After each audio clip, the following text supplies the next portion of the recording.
9ஆம் வகுப்பு பாகம் 4. ஒரு வழியாக 8ஆம் வகுப்பின் இறுதி தேர்வு நெருங்குவதற்கு அருகில் வந்துவிட்டோம்.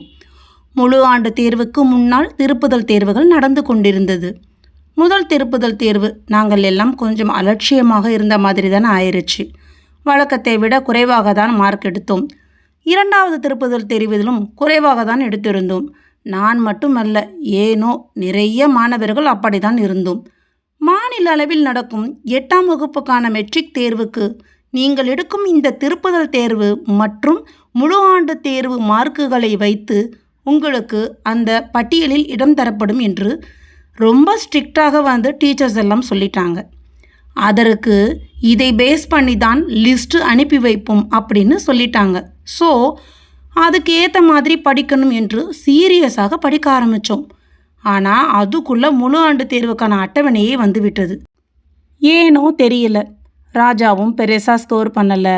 நிறைய பேர் அப்படி தான் இருந்தோம். 3வது திருப்புதல் தேர்வு வரும்போது கொஞ்சம் பிக் பண்ண ஆரம்பித்தாச்சு. ஒவ்வொரு பரீட்சையும் முடியும் போது நீ எவ்வளோ மார்க் எடுப்ப, நான் எவ்வளோ மார்க் எடுப்பேன்னு கொஸ்டின் பேப்பரில் மார்க் போட்டு பார்ப்போம். வழக்கம் போல் ராஜா நான் 70 எடுத்தா என்ன, 80 எடுத்தா என்ன, 60 எடுத்தா என்னன்ற மாதிரி கேஷுவலாக இருந்தான். வாணி பூ பெய்ததற்கு முன்பு வரை வெளியில் போவது, சைக்கிள் ஓட்டுவது, கடை வீதிகளுக்கு சென்று வருவது, அம்மாவிற்கு தேவையான பொருட்களை வாங்கி தருவது, இப்படி எல்லா வேலைகளையும் செய்து வந்தாள். அது அவளுக்கு பிடித்த வேலைகளும் கூட. அவர்கள் வீட்டின் வழக்கம் பெண் பிள்ளைகளை வெளியில் அனுப்புவதே பெரிய செயலாக எண்ணிக்கொண்டிருந்த சமயம் அது.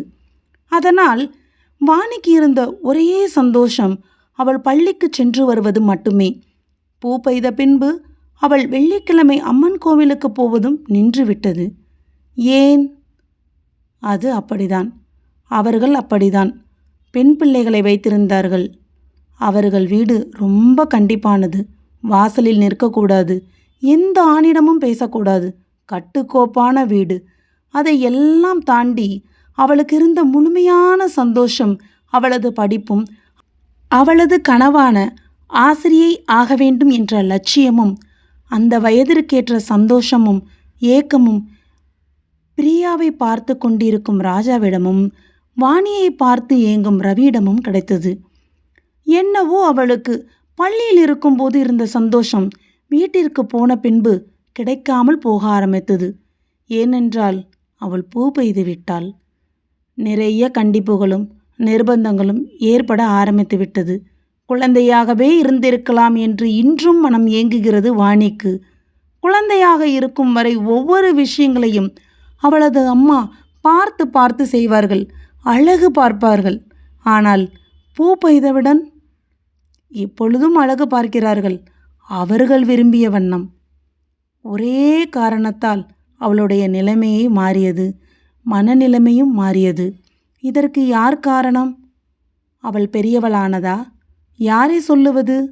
இப்படி ஒரு குடும்பத்தில் பிறந்ததற்காக எல்லாம் மாறிவிட்டது. அவளது குழந்தை பருவத்தை அவர்களே பிடுங்கி எறிந்தனர் அவர்களின் அறியாமையினால். முழு ஆண்டு பரீட்சையும் வந்துவிட்டது. படிப்பை நிறுத்திவிடக்கூடாது என்பதற்காகவே, அவள் லட்சியங்களை நிறைவேற்ற வேண்டும் என்பதற்காகவும் வீட்டில் உள்ளவர்களின் கண்டிப்புக்கு ஏற்ப வாழ ஆரம்பித்தாள். ஆம், வாணிக்கு பாடம் எடுத்தலும் கற்பித்தலும் மிகவும் பிடித்த விஷயமாகும். ஆனால் அவள் லட்சியம்? வாணி பயந்தது சரியாகத்தான் போனது. ஏனென்றால் அவர்கள் வீட்டில் பெண்களை படிக்க வைப்பது பெரிய விஷயம், அதுவும் உயர்கல்வியெல்லாம் நினைத்து கூட பார்க்க முடியாத ஒன்று. இதையெல்லாம் கடந்து வாணி எப்படியாவது தன் ஆசிரியை கனவை நிறைவேற்றி கொள்ள வேண்டும் என்று துடித்தாள். அவள் நன்றாக படிப்பதை பார்த்தாவது அவர் வீட்டார் அவளை உயர்கல்விக்கு அனுப்புவார்கள் என்று நம்பிக்கையில் அவளுடைய 8ஆம் வகுப்பை சிரத்தையுடன் படித்து கொண்டிருந்தாள். அந்த வயதில்தான் எத்தனை போராட்டம், எத்தனை கனவுகள், எத்தனை பயம். துணிந்து முடிவெடுத்து படித்து கொண்டிருந்தாள். இத்தனை போராட்டங்கள் இருந்ததினால்தான் அவளுடைய அந்த வயதில் ஏற்படக்கூடிய எந்த ஆசைகளுக்கும் முக்கியத்துவம் அளிக்க முடியாமல் போனதும் காரணம். அவளால் யாருடனும் ஃப்ரெண்ட்லியாகவோ காதல் வயப்படவோ முழுமையாக முடியாது. அவளுடைய இயல்பு மற்றும் குடும்ப பின்னணியில் அவளுக்கு இருக்கும் பயம், இந்த இரண்டும் சேர்ந்து அவளின் டீனேஜ் வயதில் ஏற்படக்கூடிய எந்த உணர்வுகளையும் முழுமையாக வெளிக்காட்டவும் அனுபவிக்கவும் தெரியாமல் இருந்தாள். அவளுக்கு தெரிந்ததெல்லாம் அவள் படிப்பை பார்த்து எப்படியாவது +1 +2வை முடித்து உயர்கல்விக்கு அனுப்பிவிடுவார்கள் என்ற எண்ணம் அவளின் முதன்மை நோக்கமாகவும் இருந்தது.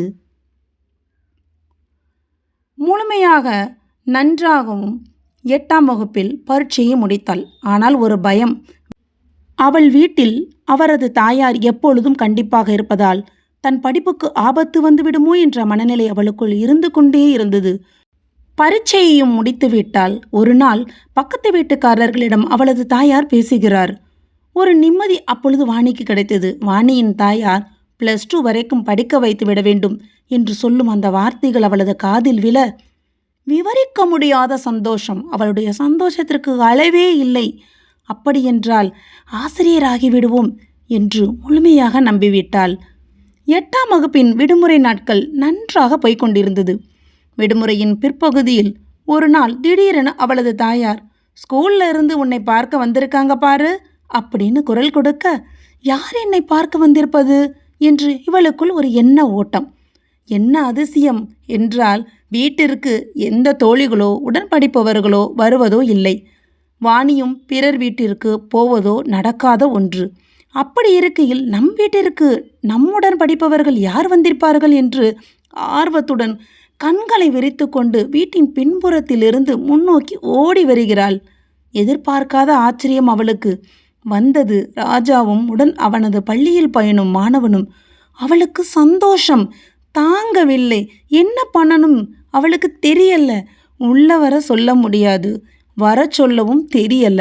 அவன் வாசலில், இவள் படியின் மேல் நின்று பேசுகிறாள். தலைவாசலில் நின்று என்ன பேசுவதுன்னு தெரியாத வார்த்தைகள் இல்லா வரவேற்பை அவளது மனதிற்குள் இருந்தது.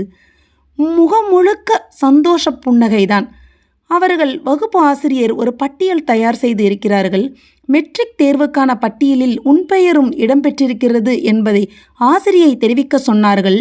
பரீட்சையும் நடக்கவிருக்கும் தேதியை சொல்லி அதில் கலந்து கொள் என சொல்லிவிட்டு சிரித்த முகத்துடன் அவனும் சென்றான். இவளுக்கு தேர்வுக்கு தகுதியாகிவிட்டோம் என்ற சந்தோஷம், ராஜனை விடுமுறையில் பார்த்துவிட்டோம் என்று கூடுதல் சந்தோஷம்.